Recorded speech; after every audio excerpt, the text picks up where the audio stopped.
Naragsak kinarang ay ngagsapa tayo amin kakapsat kin gagayem. Nandito ako ngayon sa harapan ng bahay for today's videos. Another videos na naman mga kaibigan.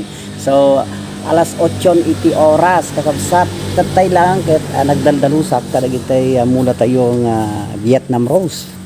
So gaputa alas 8 iti oras so makita tayo iti sabong dagitay na-cultivate nga mula weno halaman nga Vietnam Rose weno 8 o'clock kakapsat.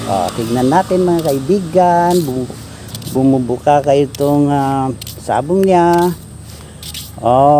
So naduma-duma nga klase iti Vietnam Rose dahito kakapsat at iti white doble nga sabong red na white kakapsat ang pinagsabong di white kakapsat kinigayan samot nga dapat ligay orange kakabsat kinigayan. So itatay eta nandalsak ko tayo dito kakabsat ada iti sa guys nga makita nga root na nadagitoy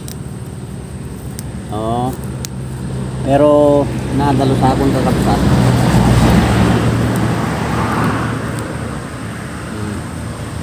di bangir nadalosak na to dagitoy iti root na kakabsat kinigayan bakbak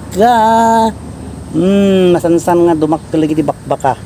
So oray simple lang iti halaman tayo iti unay iti bakuran iti garden no makultivate madaldalosan napintas unay nga kitain nga makamurmuray iti agsapa wen kakabsat kinigayan dayto iti pagmurmurayan mi ken pagringan mi iti agsapa tayo iti mangliliwalig iti sabsabong dagiti masitas mi iti nga na duma kakabsat